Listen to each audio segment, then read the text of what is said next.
Assalamualaikum warahmatullahi wabarakatuh. Saya Dila Eka Nurlita, NIM 19930136. Di sini saya akan menjelaskan materi tentang apa itu sistem informasi. Untuk lebih jelasnya, mari kita simak bahasan berikut ini. Baik teman-teman semuanya, sebelum kita membahas lebih lanjut tentang definisi sistem informasi, di sini saya tunjukkan beberapa gambar. Nah, ini dia. Ini merupakan produk dari sistem informasi.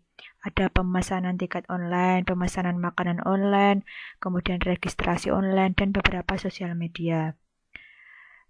Jadi teman-teman, di era digital seperti sekarang ini, tentu kita sudah tidak asing lagi kan dengan beberapa aktivitas tersebut. Pesan makanan secara online, menggunakan berbagai aplikasi. Di situ kita bisa memilih informasi menu apa saja yang tersedia, kemudian harganya berapa. Atau kita pesan tiket online, kita bisa melihat informasi jalur-jalur perjalanan kemana saja, beserta jam berangkat. Harga tiketnya juga berapa sudah diketahui dan sebagainya. Bahkan sistem ini bisa memberikan rekomendasi kepada kita, jalur tercepat dan jalur mana yang sebaiknya kita pilih jika akan melakukan perjalanan ke lokasi tertentu.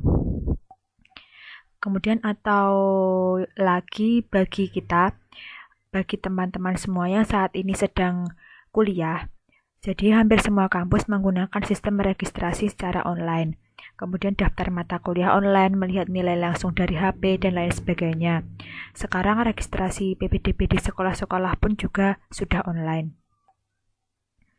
Nah, dari beberapa produk dari sistem informasi. Jadi, sistem informasi itu apa sih?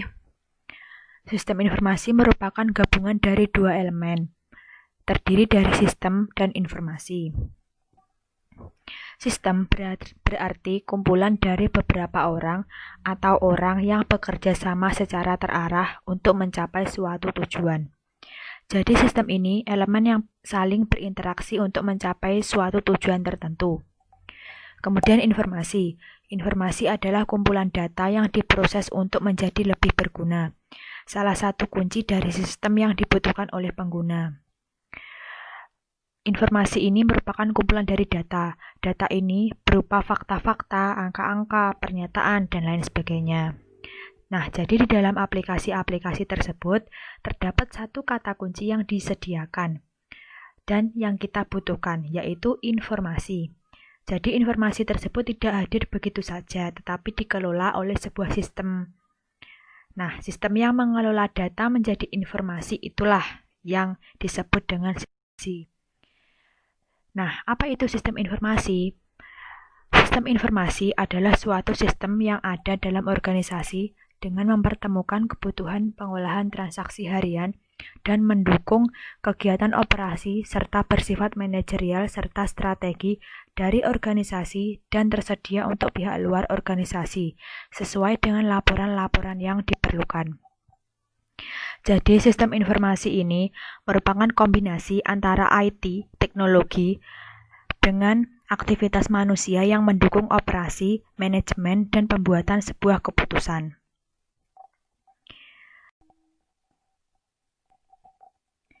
Yang selanjutnya kita bahas yaitu komponen sistem informasi. Yang pertama ada input.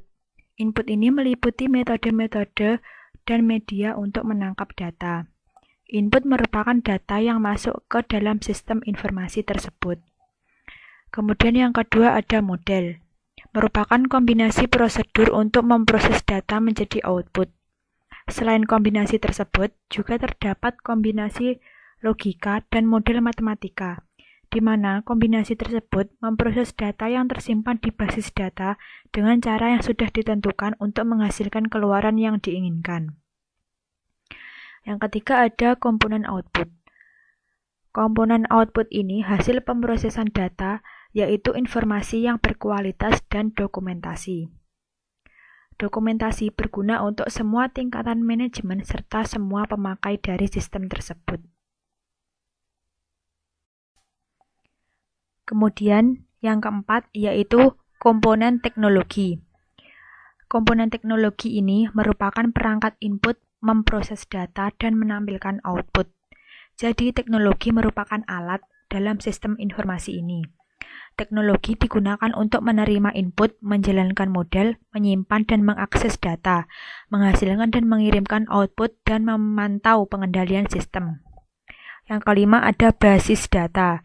Basis data ini merupakan kumpulan data yang saling berhubungan satu dengan yang lainnya. Jadi kumpulan data ini saling berkesinambungan dan tersimpan di dalam komputer dengan menggunakan software database. Yang keenam ada komponen kontrol. Jadi komponen kontrol ini untuk pengendalian terhadap operasional sistem. Pengendalian ini dirancang untuk menanggulangi gangguan terhadap sistem informasi.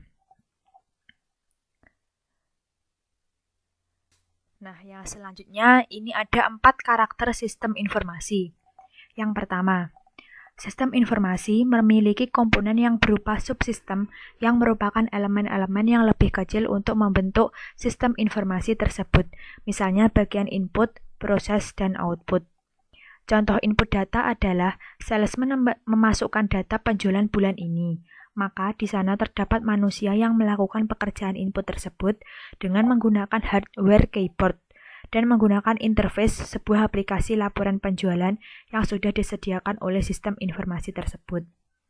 Kemudian karakter yang kedua, ruang lingkup sistem informasi, yaitu ruang lingkup yang ditentukan dari awal pembuatan. Jadi ruang lingkup ini merupakan garis batas lingkup kerja sistem tersebut, sehingga sistem informasi tidak bersinggungan dengan sistem informasi yang lainnya. Yang ketiga, yaitu tujuan sistem informasi adalah hal pokok yang harus ditentukan dan dicapai dengan menggunakan sistem informasi tersebut. Jadi sebuah informasi itu dianggap berhasil apabila dapat mencapai tujuan yang diinginkan. Kemudian yang keempat, yaitu lingkungan sistem informasi, yaitu sesuatu yang berada di luar ruang lingkup sistem informasi yang dapat mempengaruhi sistem informasi.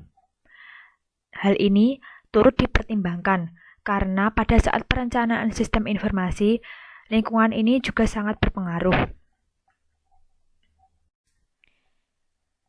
Nah, yang selanjutnya kita akan bahas tentang tipe-tipe dari sistem informasi. Yang pertama itu ada TPS, kepanjangan dari Transaction Processing System. Apa itu? Jadi, TPS ini adalah sistem informasi yang terkomputerisasi yang dikembangkan untuk memproses data-data dalam jumlah besar untuk transaksi bisnis rutin, seperti daftar gaji dan inventarisasi. TPS ini merupakan sistem tanpa batas yang memungkinkan organisasi berinteraksi dengan lingkungan eksternal. TPS ini bisa menghapus rasa bosan kita saat melakukan transaksi operasional sekaligus mengurangi waktu, meskipun orang masih harus memasukkan data ke sistem komputer secara manual. Contoh dari TPS ini juga ada beberapa, yaitu seperti formulir pajak, kemudian ada kwitansi penjualan dan ada juga cek gaji karyawan, dan rekening keuangan. TPS ini memperbarui database yang digunakan perusahaan untuk diproses lebih lanjut oleh sistem informasi manajemen. Yang kedua ada DSS, Decision Support System, merupakan salah satu produk perangkat lunak yang dikembangkan secara khusus untuk membantu manajemen dalam proses pengambilan keputusan. Jadi sesuai namanya, tujuan digunakannya sistem ini adalah sebagai second opinion atau information source, yaitu yang dapat dipakai sebagai bahan mempertimbangkan sebelum seorang manajer memutuskan kebijakan tertentu. Contohnya yaitu DSS untuk proses kenaikan jabatan dan perencanaan karir pada PT X. Yang ketiga yaitu ada OAS, Office Automation System. Ialah penggunaan alat elektronik untuk memudahkan komunikasi formal dan informal, terutama berkaitan dengan komunikasi informasi dengan orang-orang di dalam dan di luar perusahaan untuk meningkatkan produktivitas kerja. Awalnya, OAS ini hanya terbatas pada kalangan pabrik, namun saat ini penggunaannya sudah menyebar hingga kalangan perkantoran.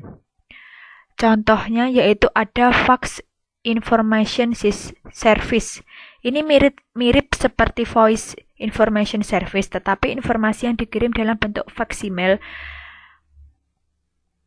FIS ini juga dapat menggunakan komputer. Yang keempat ada KWS, Knowledge Work System, mendukung para pekerja ilmuwan dengan membantu menciptakan pengetahuan baru dan memungkinkan mereka mengkontribusikan ke organisasi atau masyarakat.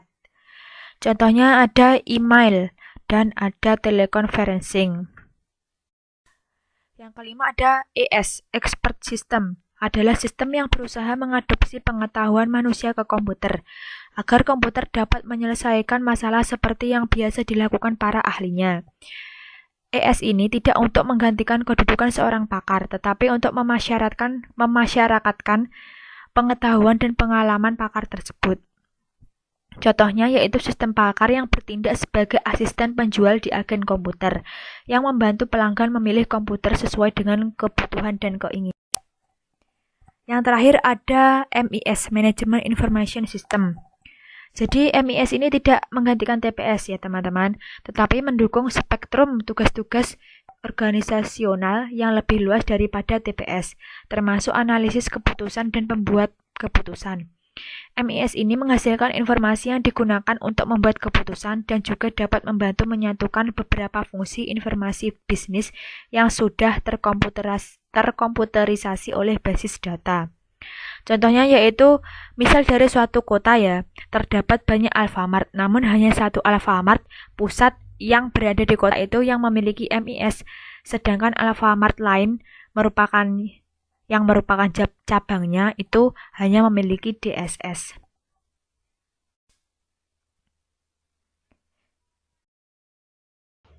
Baik teman-teman, sekian materi yang dapat saya sampaikan. Ada kurang lebihnya saya mohon maaf. Wassalamualaikum warahmatullahi wabarakatuh. Sampai ketemu di video selanjutnya. Bye.